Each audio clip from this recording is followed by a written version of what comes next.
Gracias, Arnoldo, por este buen momento que me está dando en la vida, este reportaje que se llevan ustedes para el recuerdo en su trabajo, su quehacer diario de la crónica. Mi nombre es Miguel Ángel Oliva, de sobrenombre Tingo, por la época en que jugué en el equipo de Cobán Imperial. Soy cobanero, nací en el Hospital Nacional, en el antiguo hospital de la Ciudad Imperial de Cobán, un 17 de febrero de 1944. Mis padres, en ese entonces, mi señor padre era profesor trabajaba en el magisterio en San Juan Chamelco, donde radicaba con mi finada mamá, que ella falleció cuando yo tenía 2 años, 2 meses, murió en accidente. Y mis primeros años de mi infancia fue en Chamelco. Después de la muerte de mi mamá, me crié con mi abuela, doña Chabela. En ese entonces era originaria de Quetzaltenango. Vivimos muchos años en San Pedro Carchá. Fui único hijo en la familia. Tengo a 3 hijos ahora ya mayores. Uno es Byron Rolando Oliva, Ángel Enrique Oliva y Berta Isabel Oliva. Mi señora esposa María Esperanza Cubá, que tiene 7 años de fallecida, en paz descanse. Esa fue mi formación familiar. Yo, como les decía, Arnoldo, mis primeros años los hice en San Pedro Carchá. Mi primer año de primaria con la familia Hensenberg, mis familiares, mis tíos, primos allá. De ahí me vine a radicar a la Ciudad Imperial de Cobán. Mis estudios de primaria los finalicé en la Escuela Salvador de Oliva.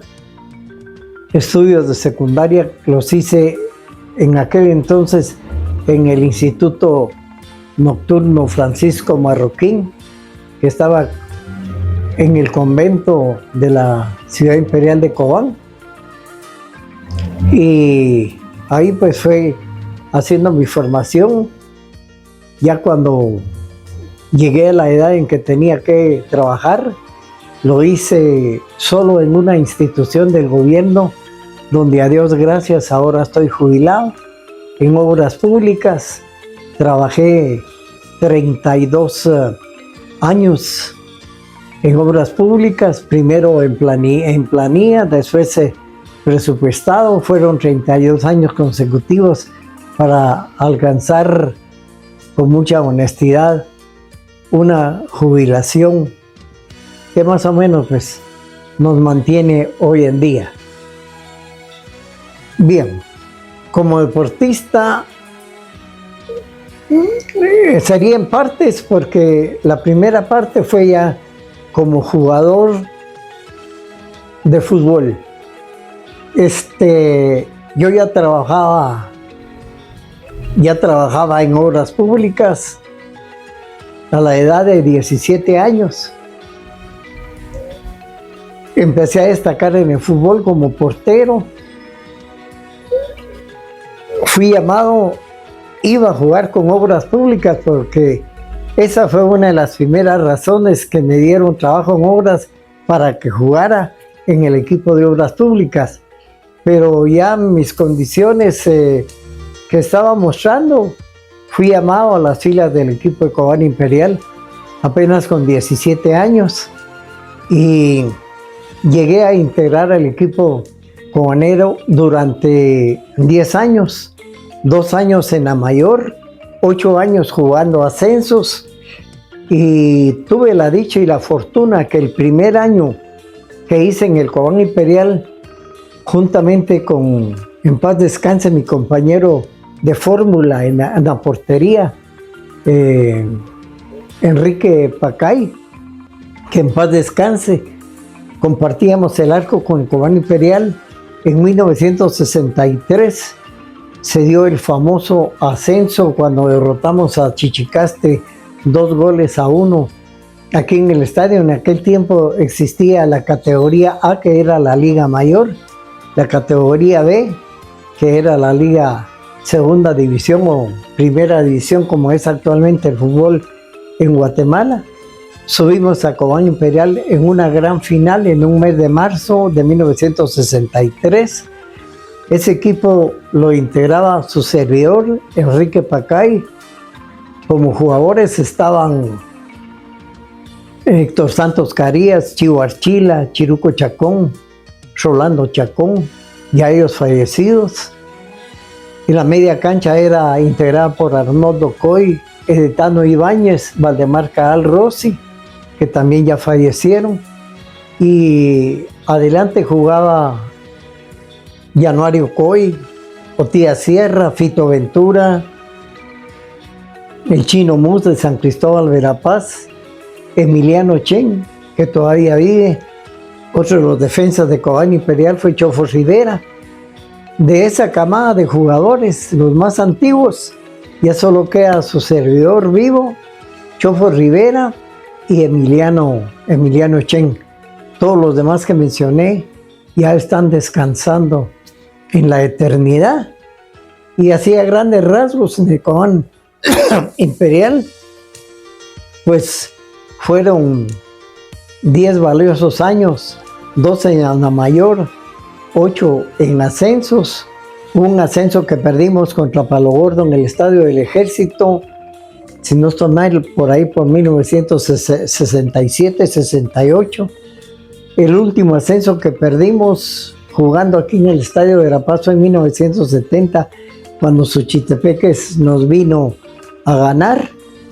Para mí el paso del Cobán Imperial fue bastante grande, muy valioso, porque fueron muchos años de estar jugando. Conocí toda la República, jugué en toda la República, menos en Totonicapán y en el Petén, y de ahí todas las canchas de los demás departamentos. Tuve la satisfacción de ir a jugar a esos lugares defendiendo la camisola del Cobán Imperial. Si me preguntan si tuve oportunidad de salir a jugar, la tuve con 3 equipos, y de cuales no me arrepiento de no haberme ido, porque no me gustaba vivir del fútbol, sino que lo jugaba aquí en Cobán porque tenía mi trabajo y estaba en mi tierra.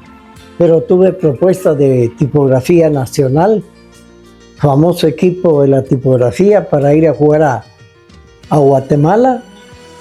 Tuve una de Suchitepeques, y la última que tuve en 1970, que yo ya tenía a mis hijos y a mi señora esposa, y vinieron directivos de Novela, el famoso Cemento Novela, donde me ofrecieron vivienda en el proyecto 4-4 de la zona 6 de la capital, con trabajo, y por ir a jugar a Cemento Novela.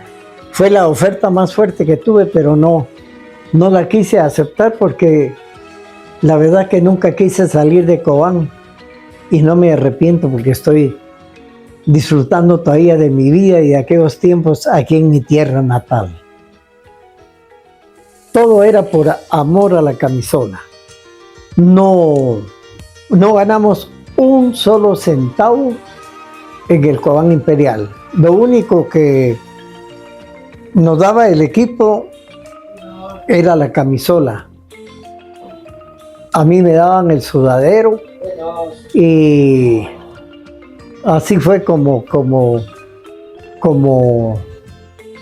integramos el equipo de Cobán Imperial.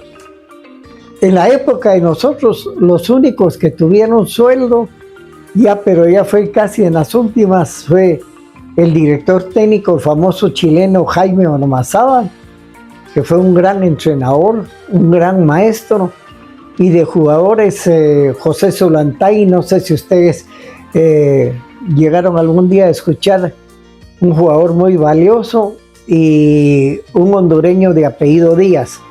Pero en aquel entonces yo creo que Zulantay lo que ganaban eran 200 quetzales y este hondureño Díaz ganó como 100 quetzales, pero ellos vinieron a ganar porque vivían del fútbol. Y en ese tiempo el general, quien fue presidente de la República, el general Fernando Romeo Lucas García, era comandante en la zona militar de Cobán, y con el sueldo de él le pagaba a Zulantay y al chileno Díaz para que estuvieran jugando aquí en el Cobán Imperial. Pero de ahí todos los cobaneros, en los ascensos que tuvimos del Cobán Imperial, ninguno ganaba un sueldo. Bien, Arnoldo, como cronista deportivo, pasó esto, que a Cobán Imperial, de los 2 años que estuvimos en la mayor, bajó, pero no por últimos lugares, como existe actualmente, como es el fútbol, sino que Cobán Imperial fue desafiliado por no presentarse a jugar 2 partidos en el Mateo Flores y en Sanarate, y entonces desapareció el equipo, pues, de la Liga Mayor, fue desafiliado. Yo apenas ahí andaba por los 29, 30 años y tenía oportunidad de seguir jugando, pero tampoco quería desligarme del fútbol. Yo dije, ya cumplí como jugador, y por orientación de aquel entonces Sotía Sierra, que fue un gran jugador, su hermano Edgar Sierra, me dijeron, ya está en Crónica Deportiva. ¿Qué es en Crónica Deportiva? Porque ahí va a llegar a viejo, y mientras más viejo mejor en Crónica. Y en cambio en el fútbol hay un límite, 34, 35 años y se acabó. Entonces dejé de jugar fútbol y me dediqué a la Crónica Deportiva. Pero en aquel entonces era muy difícil hacer Crónica Deportiva. No cualquiera llegaba a una radio, pero sin embargo yo me fui metiendo un poquito así como de chute, como dicen muchos, y en ese entonces estaba al finado Carlos Salazar, hijo de director de Radio Norte, y hacían Crónica Deportiva con el finado Eduardo Sam Aldana, el papá de Herbert, actualmente también en aspectos de crónica. Y fui buscando campo ahí para hacer crónica. Primero la hice en Radio Cultural en los bajos de la Municipalidad de Cobán. Entonces Carlos Salazar, que era supervisor de la Norte, me escuchó haciendo crónica y me mandó a llamar y me dijo,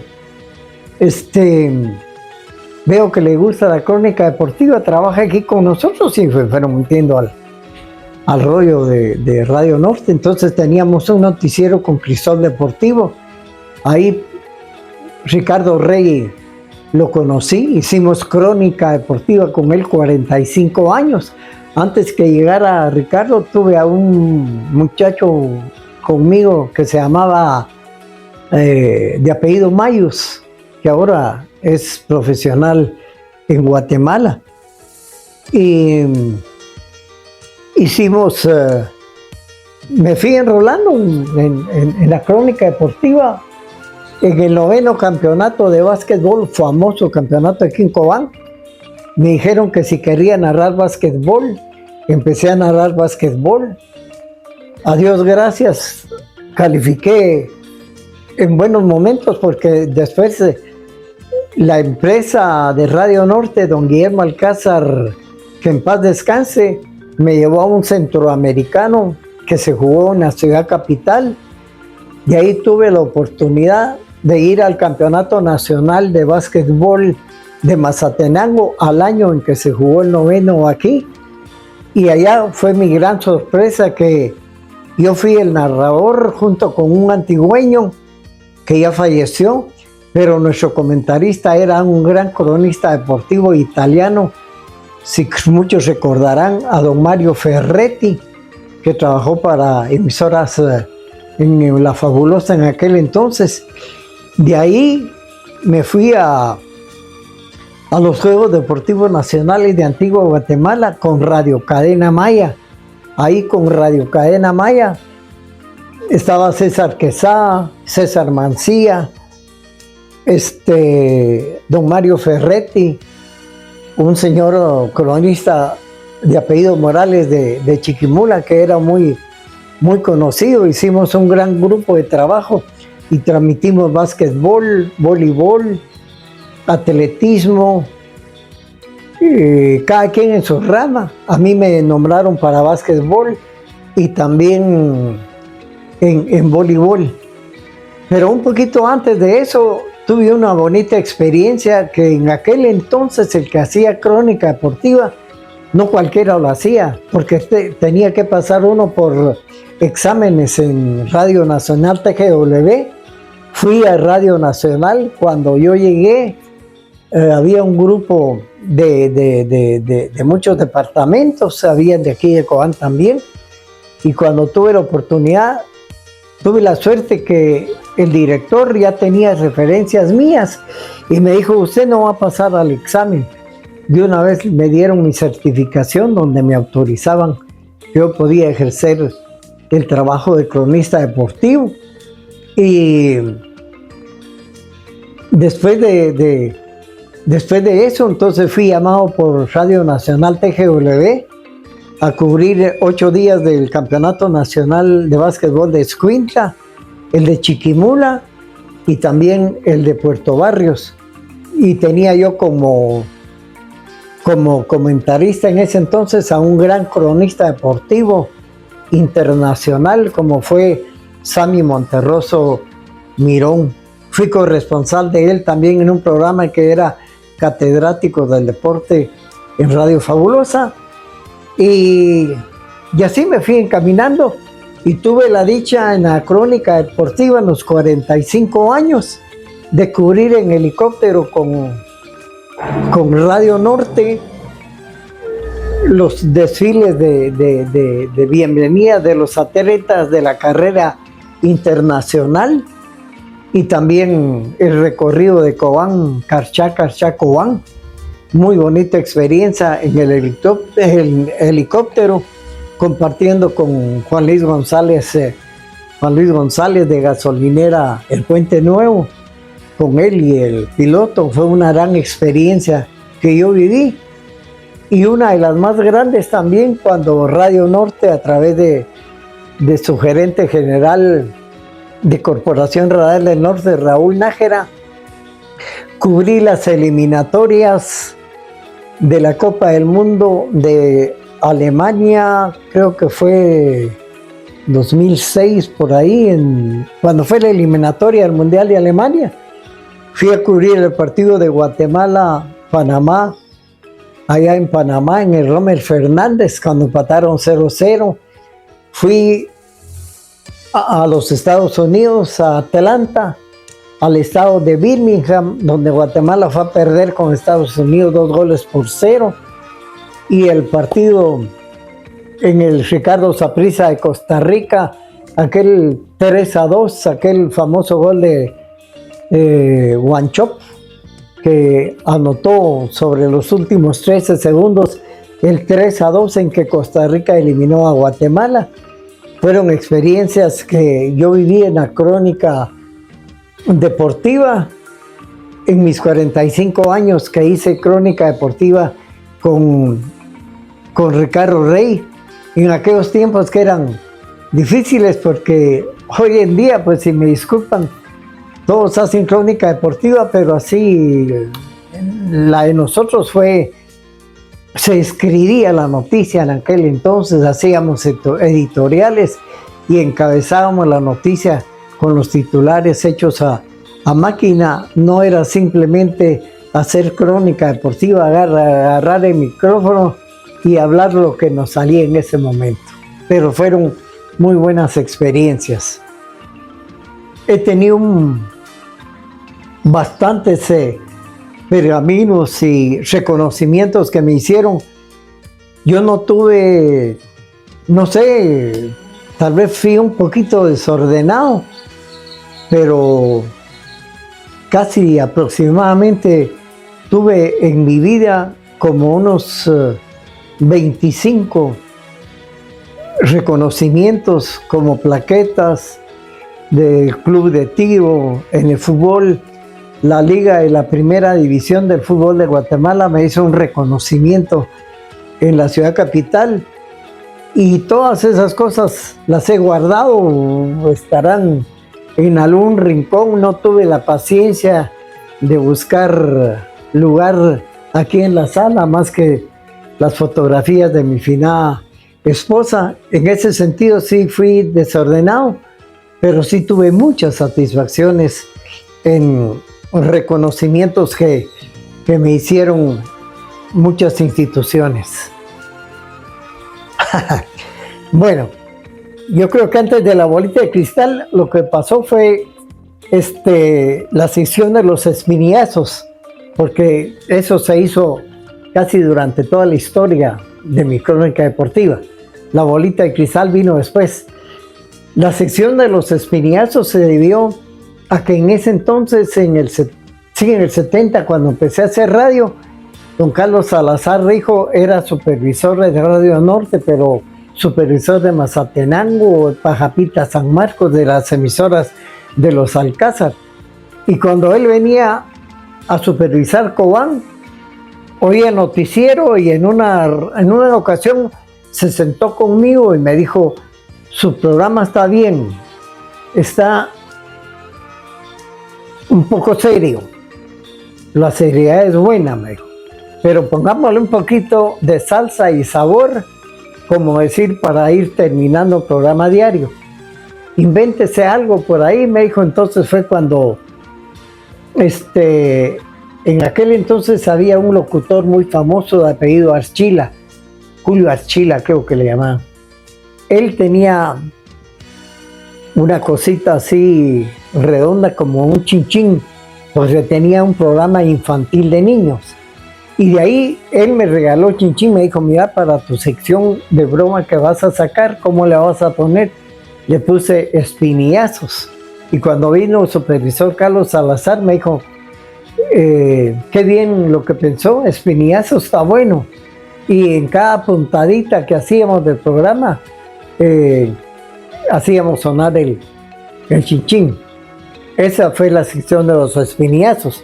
Pero junto con eso también fue surgiendo la bolita de cristal, porque en aquel tiempo el programa era en la mañana, amanecía nublado, amanecía con lluvia, amanecía con sol, y entonces hacíamos la consulta de la bolita de cristal, cuál iba a ser el tiempo al día siguiente, o en ese momento fue el tiempo que nos estaba haciendo, y buscar vaticinios también cuando jugaba el equipo de Cobán Imperial, y hacíamos nosotros la crónica deportiva. Entonces de ahí surgió también la famosa bolita de cristal. El carrusel deportivo de fin de año lo hice por varios años, pero era cuando estábamos, incluso actualmente mucha gente, lo que me está preguntando también, me dicen que era un programa que llegó a tener mucha aceptación. En aquel tiempo costaba un poquito editarlo. Había que estar escuchando los discos en 45, ¿cuál es la otra? 75, si no mal recuerdo. El long play, el grande, el disco pequeño, y eso yo lo empezaba a preparar en el mes de diciembre. Lo preparábamos, nos costaba un poquito porque necesitaba yo del apoyo de alguien. Yo siempre tuve el apoyo de mi hermano Peter Ponce, que también le gustó mucho la crónica deportiva. Creo que el carrusel deportivo de fin de año duró como, si no estoy mal, entre unos 5 a 7 años que lo estuve llevando a cabo, y ya que en las últimas ya no se hizo. Y actualmente, pues como yo ya no voy a dar radio, ahora me dicen, bueno, yo sé que ya no usan discos, sino que todo está en la computadora, así es. Ahí está la música y todo eso. Y muchos me han dicho que ahora tal vez es más fácil hacerlo, pero como yo no he intentado y no lo he intentado, y recordemos que la música de antaño para mí era la que más se adaptaba al carrusel deportivo. Había que buscar discos antiguos y saber hacer el montaje. Pero lo hacíamos en cuestión de día, y el 31 de diciembre ya teníamos el carrusel listo para lanzarlo al aire. Eso nació, que yo lo escuché también en aquellos tiempos en Radio Fabulosa, cuando lo sacaba. Quien lo inventó quien lo sacó en Guatemala fue don Mario Ferretti. Antes se transmitía a través de líneas de Guatel, y para ir a sacar una transmisión futbolística había que pedir con anticipación el permiso. Y tal vez nuestro problema más serio que teníamos era que llegábamos, por decir, al estadio del Trevo. Ahí transmitimos mucho. Ahí había muchas líneas colgadas, pero no sabíamos cuál era la de nosotros. Y como nos gustaba la puntualidad, llegábamos nosotros, para no tener problemas, una hora de anticipación. Pero empezábamos a buscar nuestra línea, porque lamentablemente los encargados, los linieros, llegaban faltando 15, 10 minutos, decir, esta es su línea que le toca. Entonces nosotros madrugábamos, íbamos a revisar, más en el estadio ahí del Trevo.